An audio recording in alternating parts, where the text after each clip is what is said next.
हिंदू मुस्लिम करके नहीं चला। जब हार मान गए तो ओबीसी एसटी करे, क्योंकि भारत का संविधान ही एक ऐसा ताकत है, क्योंकि शिक्षा उस शेरनी का दूध है, जो पिएगा वो कभी नहीं डरेगा, वो दहाड़ेगा। इसी कारण ये बीजेपी के लोग शिक्षा से गरीब लोगों को, आम लोगों को वंचित करना चाह रहे हैं कि न ये पढ़ेंगे, न शिक्षित होंगे, न सवाल करेंगे। सबसे बड़ी समस्या है भारतीय जनता पार्टी का कि सवालों से डरती है, सवालों का जवाब नहीं देना चाहती है। किसी का सवाल पूछता है ये उनको बाहर कर देते हैं। पूरा देश देख रहा है, पूरी दुनिया देख रही है।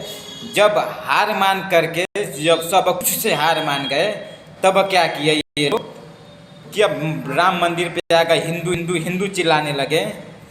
मैं ये पूछना चाहता हूँ कि वैसे हिंदू राज्य का लेकर के हम क्या करेंगे कि जब हमारे देश का युवा शिक्षित नहीं रहेगा, बहन बेटियाँ शिक्षित नहीं रहेंगे, बेरोजगार रहेंगे लोग, तो राम मंदिर लेकर के हम क्या करेंगे। मंदिर की जगह पे यदि आप वहीं हॉस्पिटल बनाते, कोई स्कूल बनाते, तो उसमें सभी धर्म के बच्चे पढ़ते, सभी धर्म के लोग करते।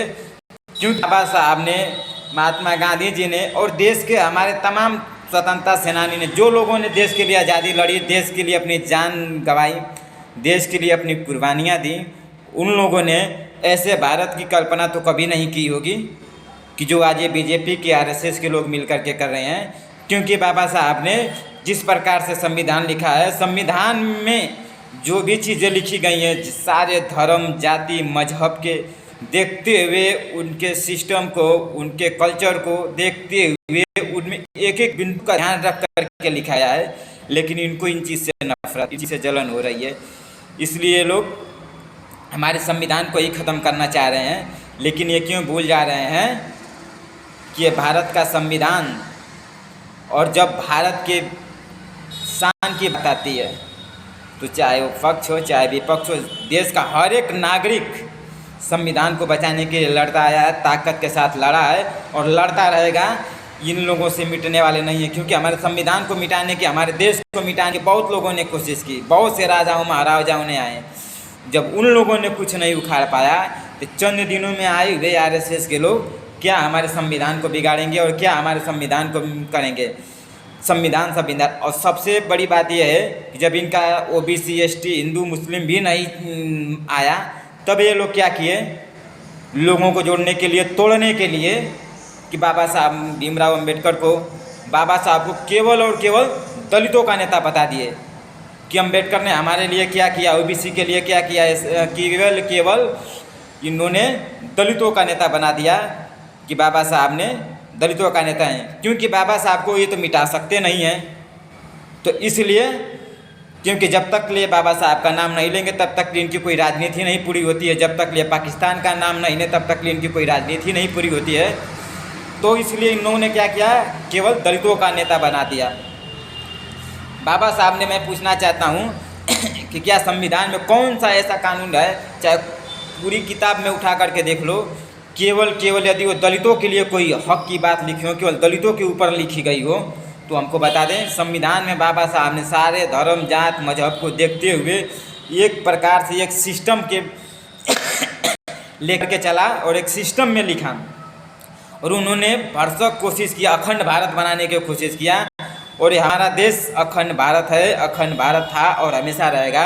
ये जो लोग कुछ चंद बीच में आकर के तोड़ना चाह रहे हैं, ये भूल जाएं, ये उनका सपना कभी पूरा नहीं होने वाला है। देश के 140 करोड़ लोग मिलकर के इनका जवाब देंगे और 2024 में इनको इस तरह से उखाड़ फेंकेंगे कि ये सोच भी नहीं सकते हैं कि हमारी क्या दशा हुई है। एक बेर ख़त्म हुए तो आज क्या हालत हुई थी इनकी, बात सभी देश जानते हैं, क्योंकि ये बस आरएसएस के टुकड़ों पर पल रहे थे। और ये आरएसएस के टुकड़े पर पलने के कारण है कि हमारे देश का गरीब किसान और गरीब होता जा रहा है, और गरीबों के ऊपर कर्जा होता जा रहा है, शिक्षा कम होती जा रही है, बेरोजगार। आज शिक्षा को ये लोग प्राइवेट कर रहे हैं। शिक्षा को प्राइवेट करने का कारण क्या है, हमारे और आपके बच्चों को शिक्षा पूरी समझ लीजिए कि छीन चुके हैं, क्योंकि ये लोग शिक्षा के ऊपर 18% जीएसटी लगा करके बैठे हैं।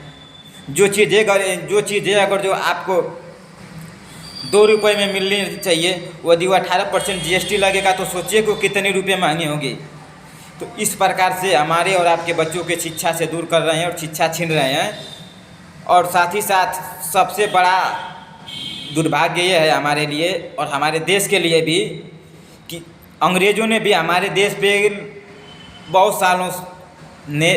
साल तक ले शासन किया, राज चलाया, लेकिन उन लोगों ने कभी किसी भी प्रकार की खाने पीने वाली चीज़ पे टैक्स नहीं लगाए। और ये लोग खाने पीने वाली भी चीज़ों पे टैक्स लगा रहे हैं और पूरा भर भर के टैक्स लगा रहे हैं। फिर भी इतना टैक्स देने के बावजूद भी, इतना पैसा वसूलने के बावजूद भी, जब हमारे देश का युवा रोज़गार मांग रहा है तो कह रहे हैं कि पैसा ही नहीं है।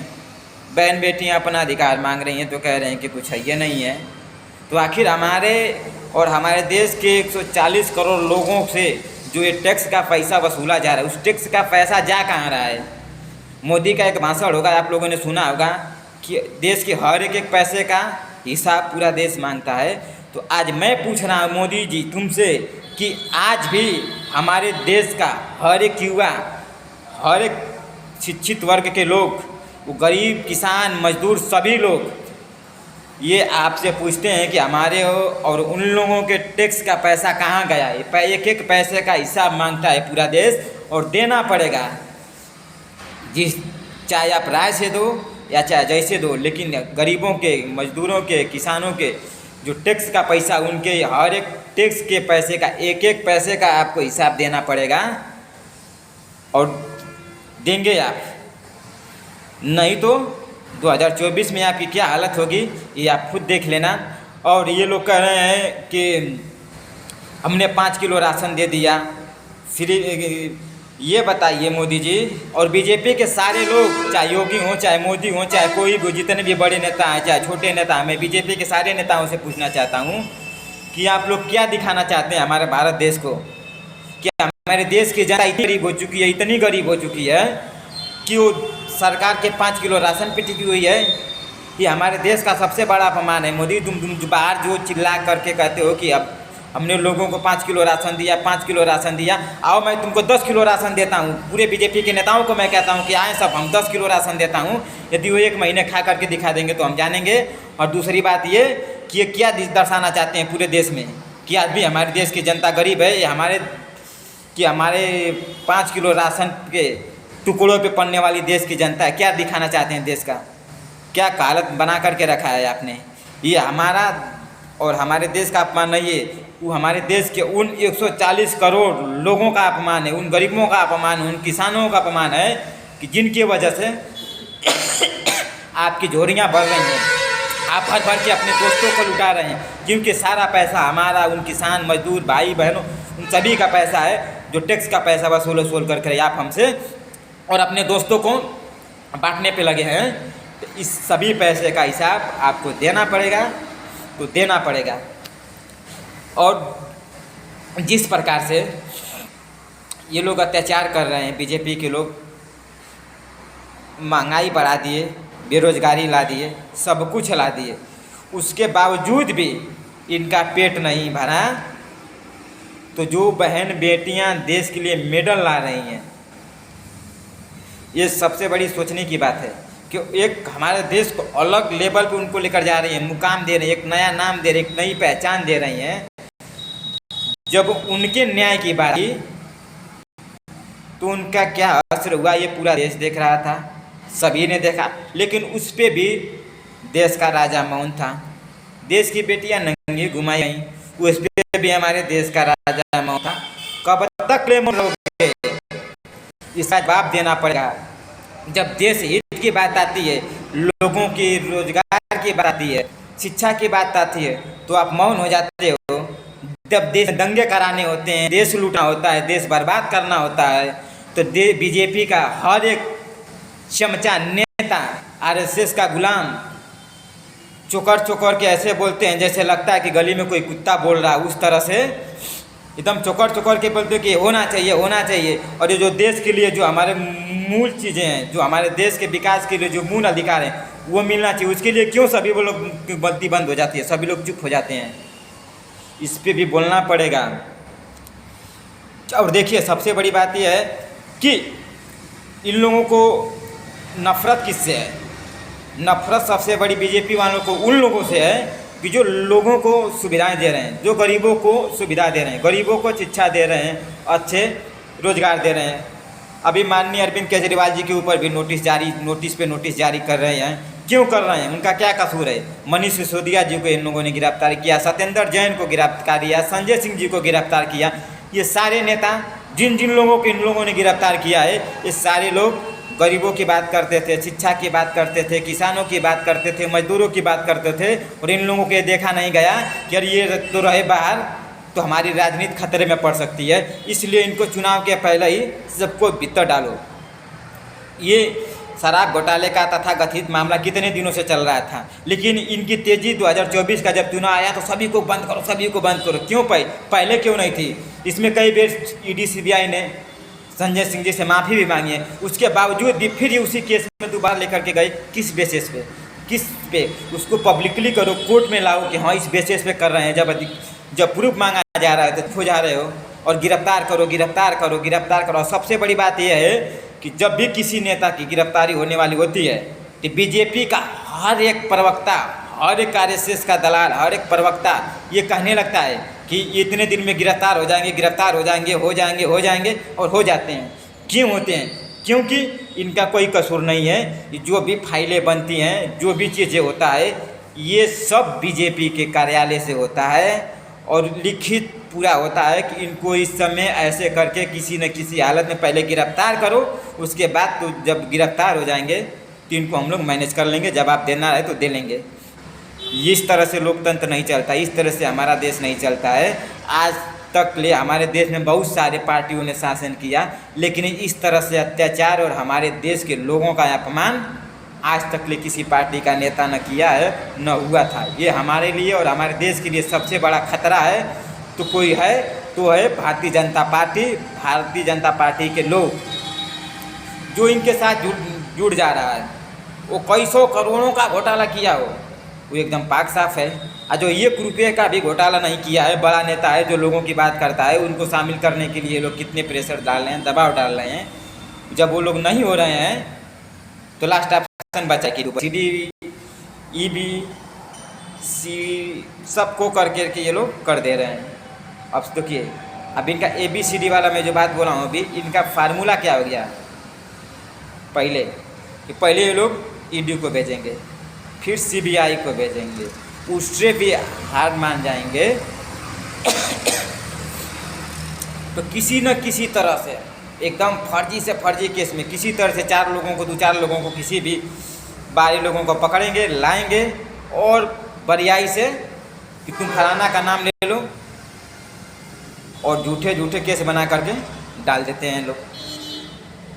ये आज तक ले सबसे बड़ा लोकतंत्र का अपमान और इस भारत देश का अपमान जो देखने को मिला है, वो सिर्फ और सिर्फ भारतीय जनता पार्टी के लोगों के द्वारा देखने को मिला है और आरएसएस के द्वारा देखने को मिला है।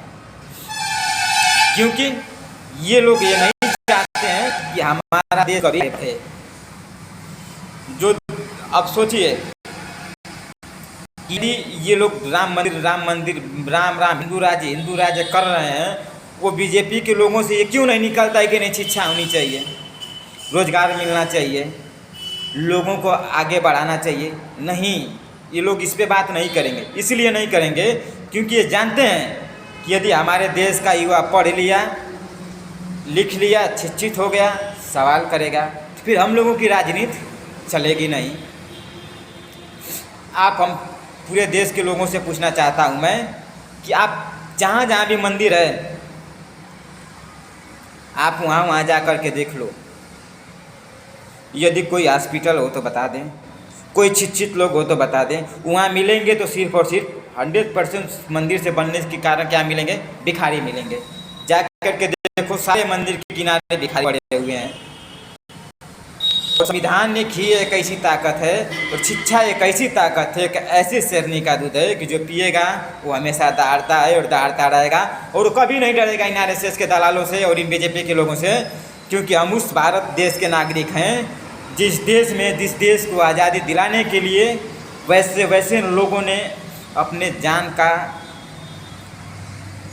अपने परिवार का, अपने रिश्तेदारों का, अपने सगे संबंधियों का त्याग किए हैं कि जिनके दाढ़ी मूछें तक नहीं आई थी, उन लोगों ने हंसते हंसते फांसी पे चढ़े कि हमारा देश बचा रहे। लेकिन ये उन सभी लोगों के बलिदानों का, उन सभी के संघर्षों का ये आज अपमान कर रहे हैं। और जो लोग गोडसे जैसे देशद्रोही की बात करते हों, वो लोग कभी भारत के हित में बात नहीं कर सकते हैं और वो कभी भी भारत के नागरिक हो नहीं सकते, क्योंकि जो लोग देशद्रोही का प्रशंसा किए वो लोग पक्का है कि आपके देश के बारे में कभी नहीं सोच सकते हैं और नहीं कभी सोचेंगे। और आज वही हो रहा है। यदि हमारे देश के लोग नहीं सुधरें और आप लोग नहीं समझाएं इन लोगों को, तो 2024 में आप लोग देख लीजिएगा कि हमारे देश के गरीबों, किसानों, मजदूरों को क्या हालत होगी। ये आने वाला 2024 का लास्ट और 25 की शुरुआती में देखने को आप लोगों को मिल जाएगा। जो लोग आज हिंदू हिंदू चिल्ला रहे हैं, हिंदू खतरे में, बीजेपी के सारे नेता बोल रहे हैं, सारे साधु महात्मा संत बोल रहे हैं। तो मैं पूछना चाहता हूँ ये बात कि बीजेपी का कोई नेता लड़का क्यों नहीं आता है उसमें? क्यों बीजेपी के नेताओं के बच्चे विदेश पढ़ते हैं? क्यों पढ़ने के लिए भेजते हैं? उन लोगों को भी भेजो कि जाओ यहाँ पे राम मंदिर पे करो, जाओ यहाँ मंदिर चलाओ, यहाँ रोड पे लोगों को समझाओ कि पढ़ने के लिए भेज रहे हैं। क्योंकि वो जानते हैं कि राम मंदिर में कुछ नहीं रखा है, जो भी रखा है शिक्षा में रखा है। लेकिन बस हमें और आपको बना रहे हैं और अपनी राजनीति पट्टी से करें। तो हमारे देश के 40 करोड़ लोग, आप जग जाइए, इनकी राजनीति आप लोगों को अभी नहीं समझ में आ रही है। अब तो कम देखने को ट्रेलर मिल रहा है ना, आगे भी पूरी फिल्म बाकी है, स्क्रिप्ट करके रखे हैं। जिस दिन आ गए 2024 में ये पूरी फिल्म भी रिलीज कर देंगे और रिलीज करने के बाद आपको पता भी नहीं चलेगा और आप उसका बहिष्कार भी नहीं कर पाएंगे, क्योंकि देश में हमारे पूरे बड़े लेवल पे, बड़े पोस्ट पे सारे पदाधिकारी क्या हो जाएंगे? RSS के हो जाएंगे। और जब RSS के लोग हो जाएंगे तो सारे अपने मन का करेंगे और हमारे और आपका कोई सुनने वाला नहीं रहेगा। फिर वही राम राज्य वाली जो बात कह रहे हैं, फिर से उसी प्रकार से जिस प्रकार से राम राज्य में देश की बेटियां नंगी घुमाई जा रही थी, लोग अशिक्षित थे, हमारे देश की बेटियों के ऊपर अत्याचार हो रहा था। अभी तो ये नमूना दिखा रहे हैं इतना अत्याचार कर करके। उसके बाद 2024 में आ गए तो ये लोग खुलेआम करेंगे, इनको कोई रोकने वाला नहीं रहेगा। इसलिए देश के नागरिक सावधान हो जाएं और 2024 में इनको उखाड़ फेंकना है और दिखा देना है कि ये लोकतंत्र राज्य है, ये लोकतंत्र है, ये किसी के बाप की जागीर नहीं है कि ये लोग जैसे मन वैसे करेंगे। जय हिंद, जय भारत, जय संविधान।